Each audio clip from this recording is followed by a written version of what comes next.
evening and welcome to this very, very special episode of Verified. In the studio with me is Dr. M.R. Rajagopal, the founder chairman of Pallium India. He's joining us on Verified. And I know it's a Friday night, and on Friday night normally the interviews are glamorous, they're about Bollywood, but here is someone I really, really want you to meet.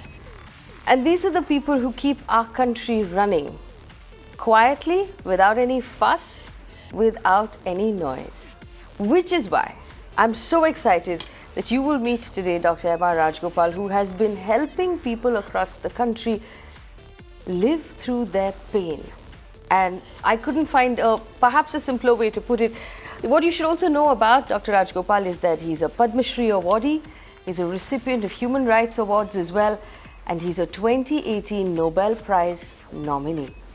Dr. Rajagopal, thank you so much for joining us. I know that you're a very shy person and even the introduction was embarrassing you a little bit, and you like to keep a very low profile. But really. Being a Nobel Prize nominee would mean that all of that will change now. But I see that as a good thing, because now we have attention on what it is you do, and isn't that the purpose? I'm a little more embarrassed than about the other things, because Nobel nomination is supposed to be a secret only for 50 years.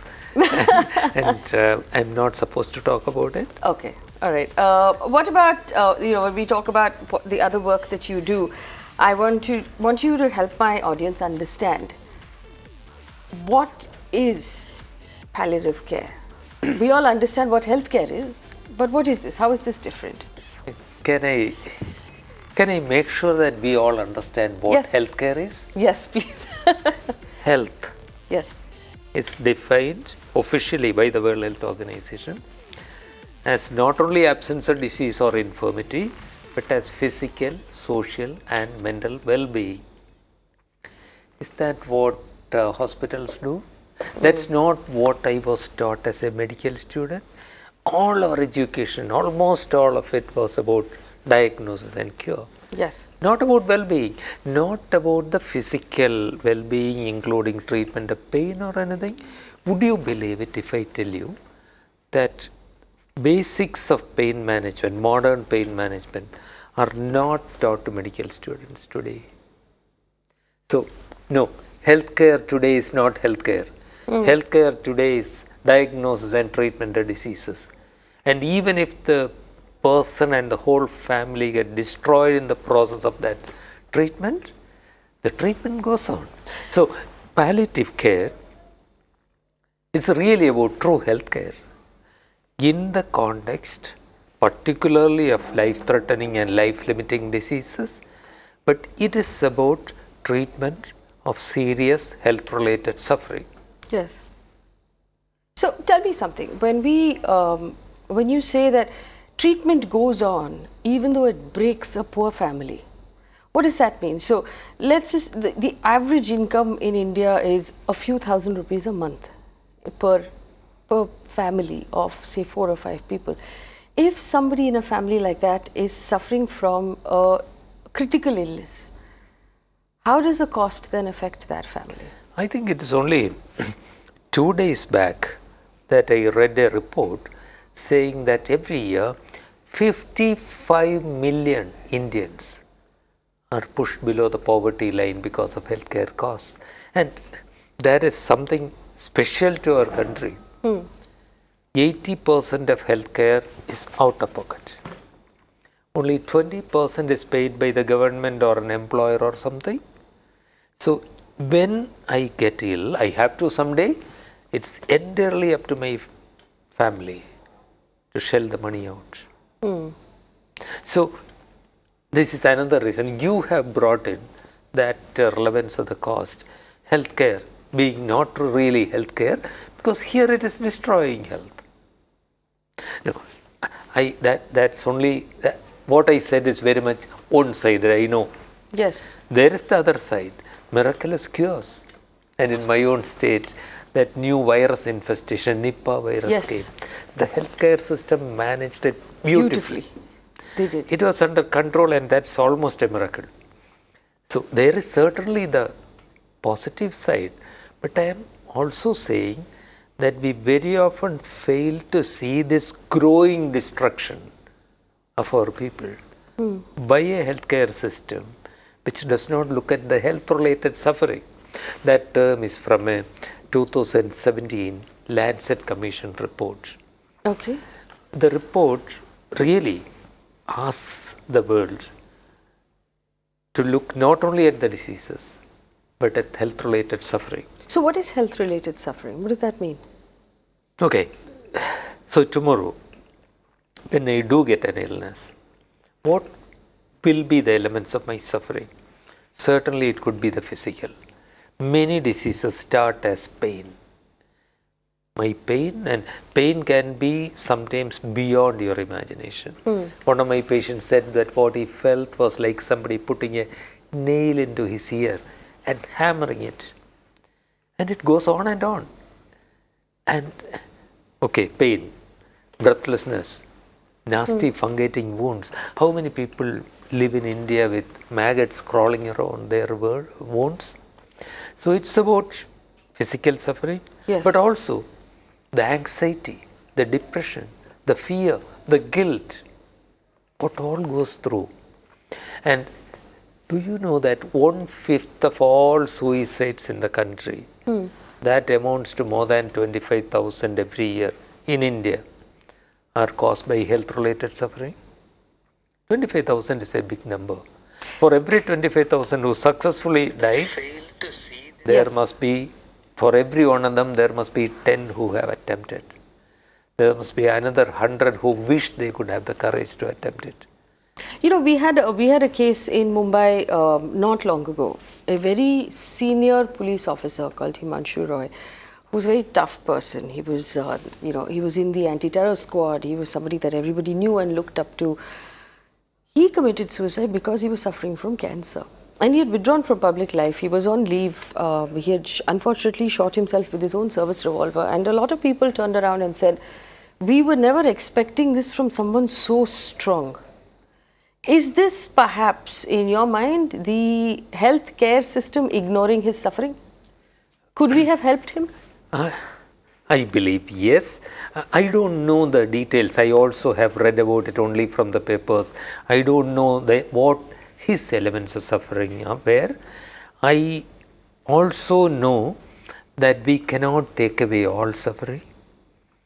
But if the man felt, as we said, that life was not worth living, and if he also felt that by continuing to live, he was inflicting more suffering on the family, and if he said, was asking himself, what's the point of my being alive?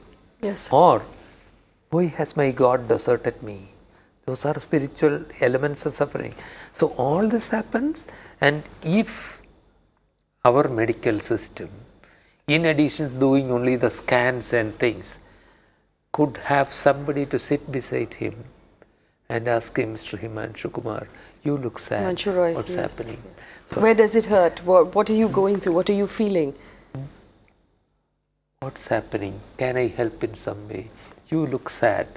That empathy might have told him that somebody really cares. Otherwise, they are all interested only in the tumor. They are always talking about the tumor, not interested in me. So, when I say elements of suffering, I mean all this: physical, social, spiritual, emotional. I also want to, you did say, of course, they're all interested in the scans, they're all interested in the tumor. And this is again something that we should look at, or I want to ask you about. Just doing tests in India is so expensive that a lot of times, I'm assuming a lot of people cannot afford it, because if a doctor asks you to take an MRI scan or any other kind of scan, the costs of just investigations, and we are on Facebook and our phone lines are also open if someone wants to call in and have a conversation with Dr. Raj, but the cost of an investigation when you go to a hospital and they ask you to take the tests and the blood tests and the scans can sometimes completely break someone's back, isn't that true? That's precisely the reason why 55 million people in our country are pushed below the poverty line every year. By the time the typical villager, the poor man, he would also come to the famous big hospital. By the time the two investigations, an MRI and something else are done, the family cow is sold and they have no income. And one operation or some other procedure, and the deed of their home goes to a loan shark. This is happening every day. We have a question from Adil who says, where are the taxpayers' money going? There's no social security, medical attention, safe drinking water, food is adulterated, air is polluted. Where is, and he's right about the fact that there is some responsibility that lies with the government to provide these basic things. Do you think, and I'll take it one step at a time, do you think that perhaps healthcare or simply treatment, which like you said on some level should be paid for by the government, our government hospitals are not able to provide that service? Do you know that India has a particular reputation of being one of the countries which spend least on healthcare? Yes. So, any as a portion of our GDP, we spend the least amount on healthcare. Any civilized country spends at least 5% of GDP on health. India spends 1.25%. In another 4 years or 5 years, it's estimated to go up to 2.5%, and only 2.5%. Isn't it obvious? Our grandmothers taught us that health is more important than wealth. Yes. And here we are not bothered about health. And it's not surprising, therefore, that if we are not giving the due priority to health, naturally this consequence becomes inevitable. That's only part of it. The other part of it is that there is no effective system to make sure that the healthcare industry follows some protocols, like why should it be only scans? We can't, as can't a social worker assess and see if this MRI scan is going to starve the children of those families, can they afford it? If they could, that social worker could perhaps seek some support for that family from somewhere. Without that, it's only ordering the MRI scan, get this, then only the treatment will be possible. We've had another problem, of course, and that's, we were talking about public healthcare, private healthcare, and the overcharging in terms of what they overcharge for implants, how they overcharge for medication, how the same medication which is available from two different makers, doctors tend to recommend or prescribe the more expensive version. Are these things that worry you about our system? Very much. In the sense, 80% of healthcare costs in our country being on the private side, healthcare being on the private side, and private side being not quite regulated. This goes on. I mean, it's only a few years back we were looking at the same anti-cancer treatment sold by two different companies. One was 50 times more expensive than the other. And if it were not sold, it wouldn't be in the market, would it? Yes. So obviously that was being prescribed a lot. So definitely that is a problem. And so long as we continue to destroy that 55 million a year, and that's a growing number, I think our future generations will curse our generation for being an irresponsible generation. But what can we do? I'm sure there are people watching at home right now who are asking, what doctor is saying is correct, but what can I do? But you are doing something. Look, we are a democracy, right? Yes. We are ruling ourselves.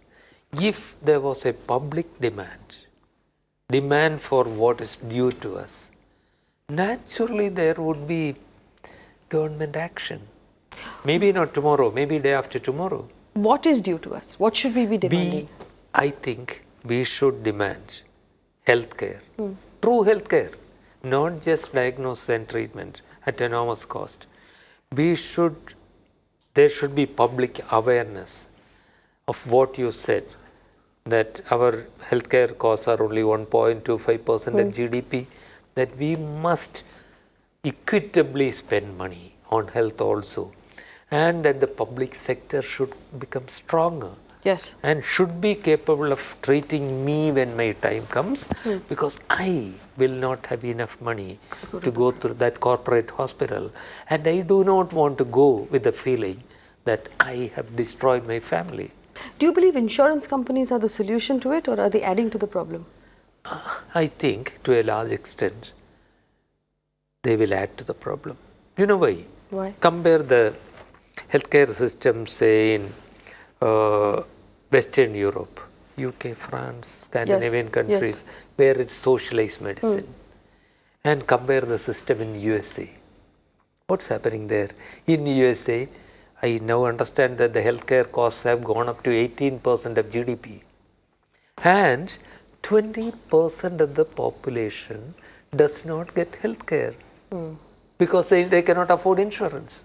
So, if I'm not mistaken, I think it was Winston Churchill who said, you cannot hope to be called a civilized society if you do not treat your sick and look after your retired people for free.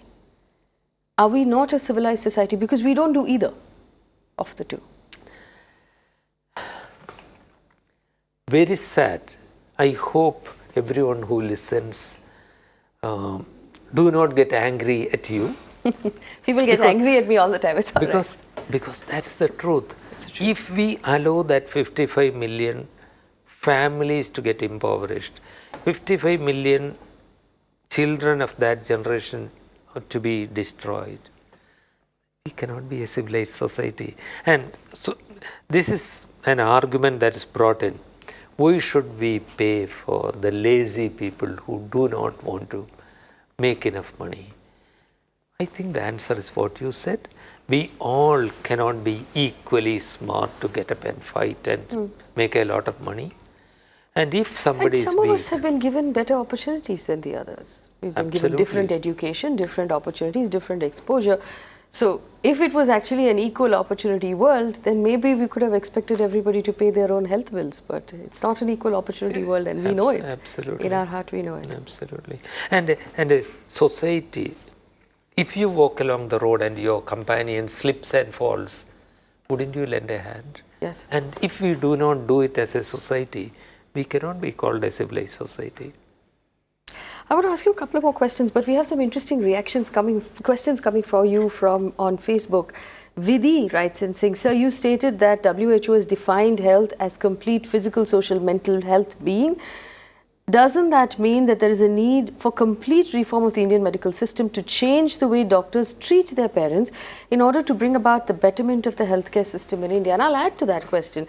So we're on one level, we're also talking about bedside manner and things like that. But if we go into our government hospitals, a lot of the doctors and the interns there have told us that they're understaffed, they're overworked, they're working 48, 50 hours per shift. They don't have the time or the luxury to have a conversation with their patients half the time. So is it just a problem of bad education or preparation of the doctors? Or are we simply understaffed?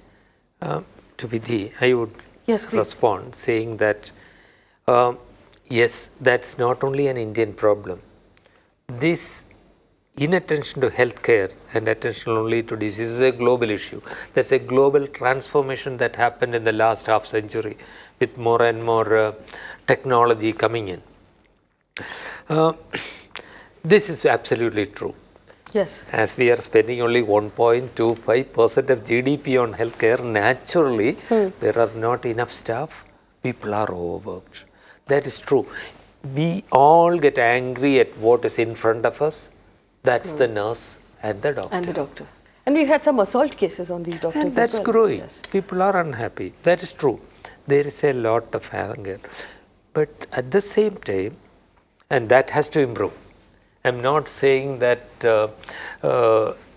it is the fault of the doctors or anything, but having said that, you don't need a lot of time to look at the eyes of the person, see the suffering and acknowledge the suffering, and maybe even smile and say, look, I see that you are in a lot of pain. I'll do the best for you. Either I say that or convey that with my eyes and my acknowledge that you know that as soon as I have acknowledged that, the person feels I am in the presence of somebody who cares for me. And that itself matters a lot.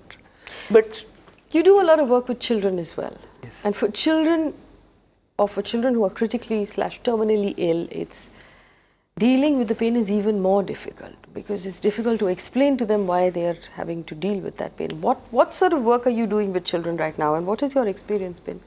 honestly, it's emotionally challenging. Because when I work with a child, I tend to think about my own children or grandchildren and that kind of thing. But having said that, very often it's much easier to get a child to face the truth and go into acceptance. The problem is, we don't consider them human beings.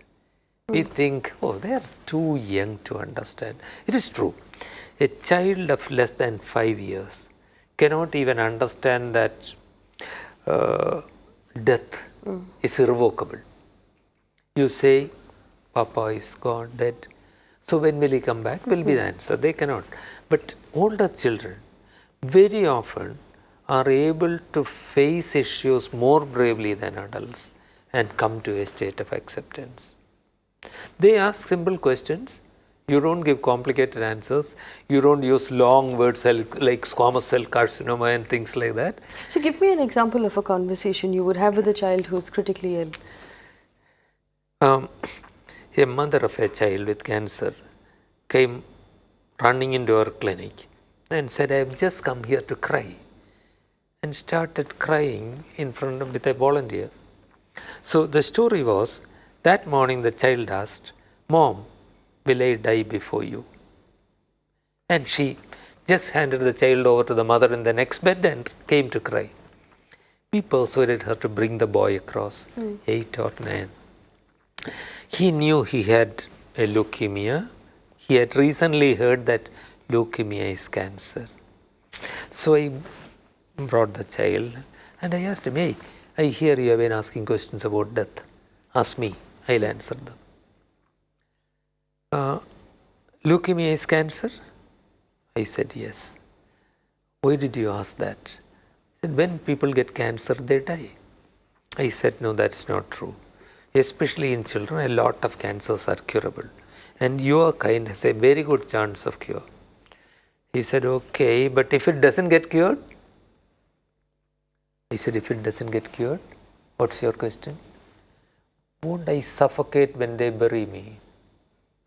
This was the fear. Once you confront the question and find out what that element of fear is, I only had to reassure him, I think you can have a very good chance of getting cured, but even in the question of death, there is peace thereafter.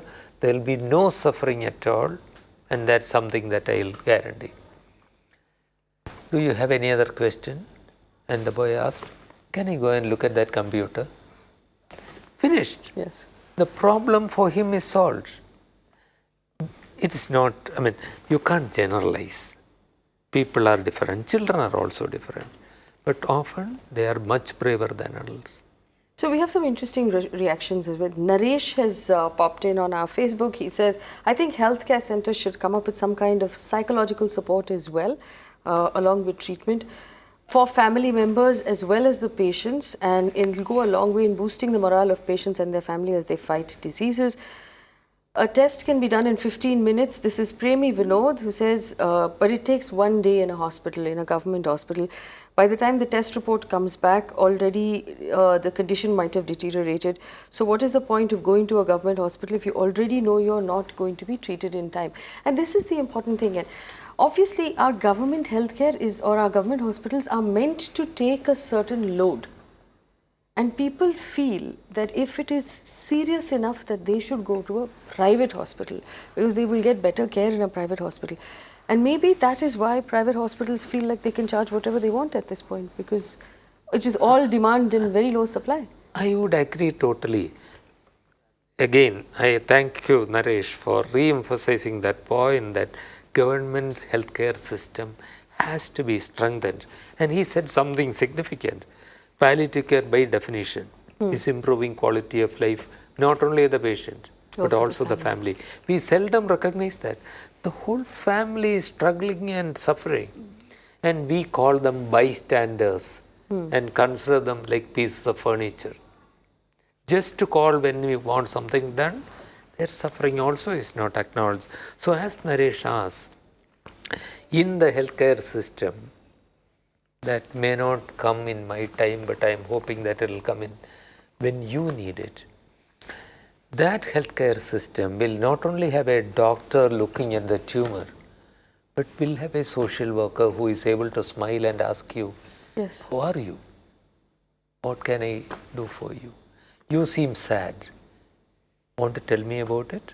So I totally would agree with Naresh. Last question, Doctor. We have to wrap up very quickly, but what can we do to help your cause? Palliative care is everybody's business. Yes. I mean that. No one life can escape from the need for that. Your loved ones, it touches every life. I think we need to strengthen the hands of all those palliative care workers anywhere in the country. Most of them are working with very little support. I think we need to lend our goodwill to them. Certainly they need money, but also advocate. I think what several people send messages about, that healthcare should incorporate psychological and social support. These demands must go from the common man. Only then things can change. We need a lot of support. We need money. We also need you as people who demand that change. Dr. Rajagopal, we've run out of time, but it has been such a pleasure to talk to you, and thank you very so much. much Thank for you for giving this us privilege. your Thank time. So that was Dr. Rajagopal. Very, very simple message that everybody needs care, everybody needs pain management, and the people who provide this care need our support. Two things we can do is find out who these people are. Of course, you can look up Dr. Rajagopal on the internet and help him if you want to. And of course, demand better accountability and care from our healthcare system. Thanks for watching.